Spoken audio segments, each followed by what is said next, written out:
കർഷക ഐക്യം സിന്ദാബാദ്. പോരാടുക പോരാടുക കർഷകരൊന്നായി പോരാടുക. ഒരു ദൗത്യമാണ് നമ്മുടെ പ്രിയപ്പെട്ട സണ്ണി പൈകട അദ്ദേഹം നിർവഹിച്ചത്. കർഷകർക്ക് നമ്മുടെ ഈ മേഖലയ്ക്കാകെ ഉണർവ് നൽകിക്കൊണ്ടാണ് അദ്ദേഹത്തിന്റെ ജീവൻ പോലും പണയം വെച്ചുള്ള ഒരു വലിയൊരു പ്രക്രിയ അദ്ദേഹം നടത്തിക്കൊണ്ടിരിക്കുന്നത്. അപ്പൊ അതുകൊണ്ട് തന്നെ നമ്മൾ നേരത്തെ സൂചിപ്പിച്ചതുപോലെ ലളിതമായ ചടങ്ങാണ് എങ്കിലും ഔപചാരികതയ്ക്ക് വേണ്ടിയിട്ട് നമ്മുടെ ഈ പ്രോഗ്രാം ഇതിലൊരു അധ്യക്ഷനുണ്ട്. ഈ നമ്മുടെ സമര സമിതിയുടെ പ്രിയങ്കരനായ ചെയർമാൻ ശ്രീ ഉണ്ണിക്കുഞ്ഞ് അധ്യക്ഷത വഹിക്കുന്നു. 5-ാം തീയതി മുതൽ ഇവിടെ ആരംഭിച്ച അനിശ്ചിതകാല നിരാഹാര സത്യാഗ്രഹം ഇന്നിവിടെ സമാപിക്കുകയാണ്. 2024 കാലഘട്ടത്തിൽ കേരളത്തിലും എമ്പാടും വന്യജീവി ആക്രമണത്തിൽ ആളുകൾ ചെയ്യപ്പെടുകയും നിരവധി കർഷകർക്ക് കൃഷിനാശം ഉണ്ടാവുകയും ചെയ്ത സാഹചര്യത്തിൽ ജനകീയ പ്രസ്ഥാനങ്ങളുടെ ദേശീയ സഖ്യം ശ്രീ മേധാ പട്ടേൽ നേതൃത്വം നൽകുന്ന ജനകീയ പ്രസ്ഥാനങ്ങളുടെ ദേശീയ സഖ്യത്തിന്റെ ആഭിമുഖ്യത്തിൽ 2024 കേരളത്തിൽ അങ്ങോളം ഇങ്ങോളം ഒരു സർവേ നടത്തുകയും ഒരു പഠന പരിപാടി സംഘടിപ്പിക്കുകയും ചെയ്തു. എല്ലാ ജില്ലകളിലും സത്യാഗ്രഹം ചെയ്യുന്ന ശ്രീ സണ്ണി പൈകട തന്നെയാണ് അതിന് പ്രധാനമായും നേതൃത്വം വഹിച്ചത്. ഇതിന്റെ അടിസ്ഥാന കാരണം എന്ന് പറയുന്നത് വനത്തിനുള്ളിൽ വന്യജീവികൾക്ക് ഭക്ഷണവും വെള്ളവും കിട്ടാത്തതാണ് പ്രധാന കാരണമെന്നും വനത്തിന്റെ ക്വാളിറ്റി നഷ്ടപ്പെട്ടതും മൃഗങ്ങളുടെ ബാഹുല്യവുമാണ് കാരണമെന്ന് കണ്ടെത്തുകയുണ്ടായി. അപ്പൊ ഈ സാഹചര്യത്തിൽ ഇത് സംബന്ധിച്ച് ഒരു റിപ്പോർട്ട് ഉണ്ടാക്കി കേരള ഗവൺമെന്റിനും കേന്ദ്ര ഗവൺമെന്റിനും ബന്ധപ്പെട്ട അധികാരികൾക്കും നൽകുകയുണ്ടായി. അത്തരത്തിൽ നൽകിയതിനു ശേഷം വേണ്ടത്ര ഒരു പരിഗണന അധികൃതരുടെ ഭാഗത്തു നിന്നും ഉണ്ടാകാത്ത സാഹചര്യത്തിലാണ് വെള്ളരിക്കുണ്ടിൽ കഴിഞ്ഞ ആഗസ്റ്റ് 15-ാം തീയതി മുതൽ എല്ലാ സായാഹ്നങ്ങളിൽ എല്ലാ ദിവസവും സത്യാഗ്രഹം ആരംഭിക്കുന്നത്. ആ സത്യാഗ്രഹം ആരംഭിക്കുന്ന ദിവസം തന്നെ ഈരാറ്റുപേട്ടയിലും അതിനനുകൂലമായി ഒരു സത്യാഗ്രഹ പരിപാടി ഇവിടെ നടന്നിരുന്നു. ആ സത്യാഗ്രഹം മുന്നോട്ട് പോകുമ്പോൾ കോട്ടയം കളക്ടറേറ്റിന് മുന്നിൽ ഒരു ധർണയും ഇവിടെ നിന്ന് സംഘടിപ്പിച്ചിരുന്നു. വീണ്ടും 51 മണിക്കൂർ നിരാഹാര സത്യാഗ്രഹം ഈരാറ്റുപേട്ടയിൽ തന്നെ സംഘടിപ്പിച്ചിരുന്നു. അതേ തുടർന്ന് ഇത്തരത്തിലുള്ള സമരം മുന്നോട്ട് പോകുമ്പോഴും സർക്കാരിന്റെ ഭാഗത്തു നിന്നും യാതൊരു പരിഗണനയും വരാത്ത സാഹചര്യത്തിലാണ് ഈ ജനുവരി മാസം 26-ാം തീയതി മുതൽ ഈരാറ്റുപേട്ടയിലും സത്യാഗ്രഹ പരിപാടികൾ ആരംഭിച്ചത്. ആ സത്യാഗ്രഹം മുന്നോട്ട് പോകുന്ന ഘട്ടത്തിലാണ് ഫെബ്രുവരി 5-ാം തീയതി മുതൽ ഞാൻ നേരത്തെ സൂചിപ്പിച്ച വിധത്തിൽ ഇപ്പോൾ ഈ സത്യാഗ്രഹ സമരം ഈ സണ്ണി പൈകട അനിശ്ചിതകാല നിരാഹാര സത്യാഗ്രഹമായി ആരംഭിക്കുന്നത്. അത് ഇന്നിപ്പം 14 ദിവസങ്ങൾ എത്തിച്ചേർന്നിരിക്കുകയാണ്. ഭരിക്കുന്ന ഗവൺമെന്റ് ഇത്തരത്തിലൊരു ജനകീയ സമരം നടക്കുമ്പോൾ സമരക്കാരെ ചർച്ചയ്ക്ക് വിളിക്കുക എന്നുള്ള ഒരു സാമാന്യ മര്യാദ കാണിക്കേണ്ടതായിരുന്നു. പക്ഷേ സർക്കാരിന്റെ ഭാഗത്തു നിന്നും അങ്ങനെയൊരു നീക്കം ഉണ്ടായില്ല എന്നത് പറയാതിരിക്കാൻ വയ്യ. അങ്ങനെ ഒരു നീക്കം ഉണ്ടായില്ല. എന്നിരുന്നാൽ പോലും ഇടതുപക്ഷ മുന്നണിയിൽ പെട്ട കേരള കോൺഗ്രസിന്റെ chairman Shri Jose K Mani MP സമരപന്തലിൽ എത്തുകയും സമരത്തിന് പിന്തുണ അറിയുകയും ചെയ്തു. അതുപോലെ തന്നെ ശ്രീ കോൺഗ്രസിന്റെ പ്രതിപക്ഷ നേതാവ് ശ്രീ VD സതീശൻ അവർ രേഖാമൂലം സമരപന്തലിൽ കേരള UDFന്റെ ജില്ലാ കൺവീനറുടെ വശം കത്ത് കൊടുത്തുവിടുകയും ഈ സമരസമിതി സത്യാഗ്രഹം ഉന്നയിക്കുന്ന എല്ലാ ആവശ്യങ്ങളും നടപ്പിലാക്കുന്നതിന് അദ്ദേഹം പ്രതിജ്ഞാബദ്ധമാണ് എന്ന് പറഞ്ഞ് കത്ത് നൽകുകയുണ്ടായി. അതുപോലെ തന്നെ BJPയുടെ ഉപാധ്യക്ഷൻ ശ്രീമാൻ ജോൺ ജോർജ് പന്തലിലെത്തി ഇത് സംബന്ധിച്ച ചില ഉറപ്പുകൾ നൽകുകയുണ്ടായി. ഇത്തരത്തിലുള്ള ഒരു ചില നീക്കങ്ങളാണ് നടന്നിട്ടുള്ളത്.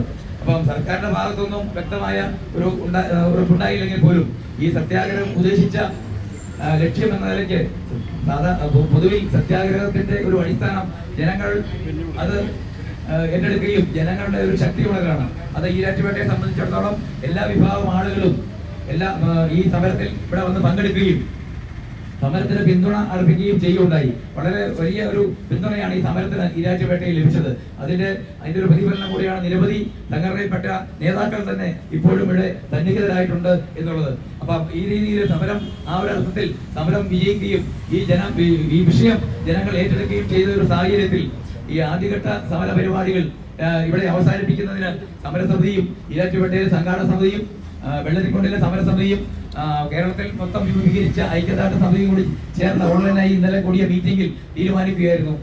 ഡിക്ലറേഷനിലേക്ക് കടക്കുകയാണ്. ഡിക്ലറേഷൻ വന്യജീവികൾക്ക് മാത്രമല്ല മനുഷ്യർക്കും ജീവിക്കണമെന്ന മുദ്രാവാക്യം ഉയർത്തി കഴിഞ്ഞ ആഗസ്റ്റ് 15 മുതൽ വെള്ളരിക്കുണ്ടിലും ജനുവരി 26 മുതൽ ഈരാട്ടുപേട്ടയിൽ നടന്നു വരുന്ന കർഷക സ്വരാജ് സത്യാഗ്രഹത്തിന്റെ ഭാഗമായുള്ള നിരാഹാര സത്യാഗ്രഹം അവസാനിപ്പിക്കുന്നു.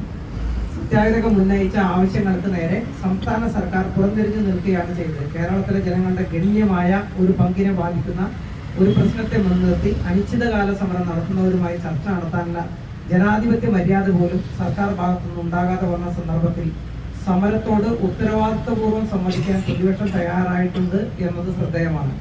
അതിന്റെ ഫലമായാണ് ഐക്യജനാധിപത്യ മുന്നണി ചെയർമാനും പ്രതിപക്ഷ നേതാവ് ശ്രീ വി.ഡി. സതീശൻ ആസന്നമായ നിയമസഭാ തെരഞ്ഞെടുപ്പിൽ തങ്ങൾ അധികാരത്തിലെത്തിയാൽ സമരം ഉന്നയിക്കുന്ന പ്രശ്നങ്ങൾ മുന്തിയ പരിഗണനയോടെ പരിഹരിക്കുമെന്നും വാഗ്ദാനം രേഖാമൂലം നൽകിക്കൊണ്ട് അനിശ്ചിതകാല നിരാഹാരം അവസാനിപ്പിക്കാൻ അഭ്യർത്ഥിച്ചത്.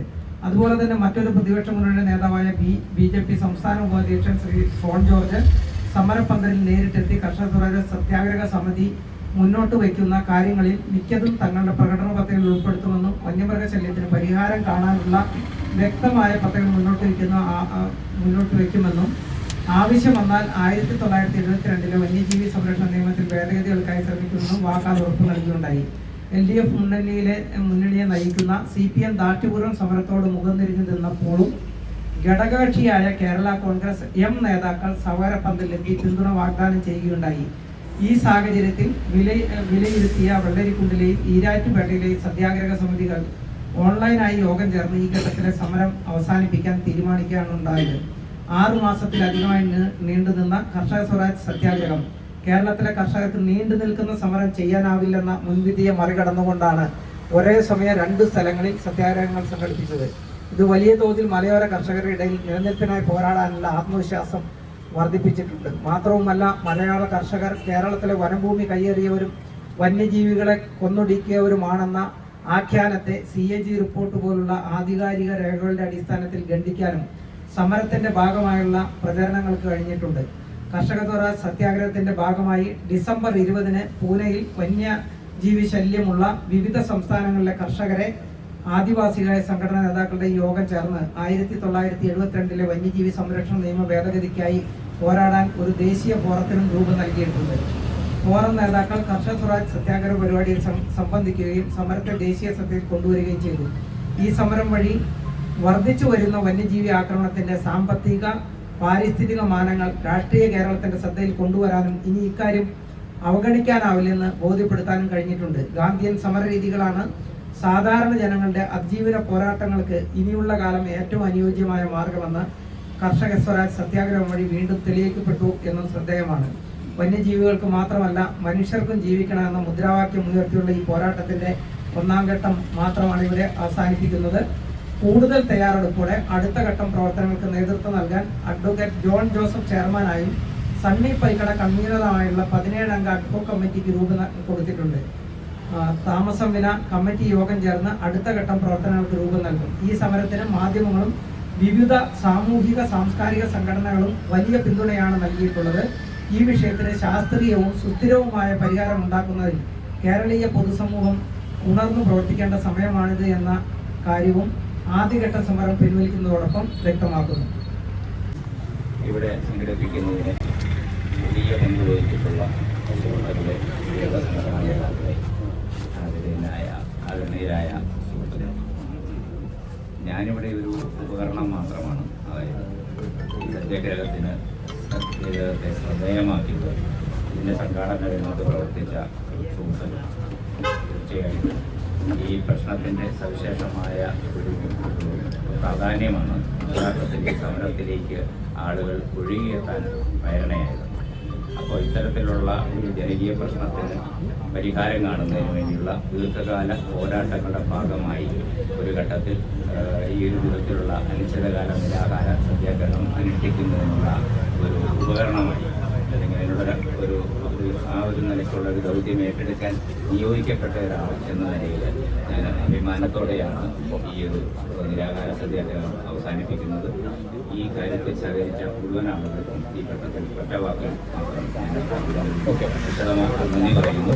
വിശദമായ നന്ദി പറയുന്നതിനുമൊക്കെയുള്ള വിവരമായ യോഗങ്ങളൊക്കെ താമസത്തിന് ഉണ്ടാവും എന്നാണ് എൻ്റെ പ്രത്യാശ. അപ്പോൾ അവിടെ വിശദമായി സംസാരിക്കാമെന്ന് വിചാരിക്കുന്നു. ഈ ഒരു ഘട്ടത്തിൽ കൂടുതൽ പറഞ്ഞ് എല്ലാവർക്കും നന്ദി പറയാനുള്ള ഒരു ശേഷി എനിക്കില്ലാത്തതുകൊണ്ട് എല്ലാവർക്കും നന്ദി. ഒറ്റ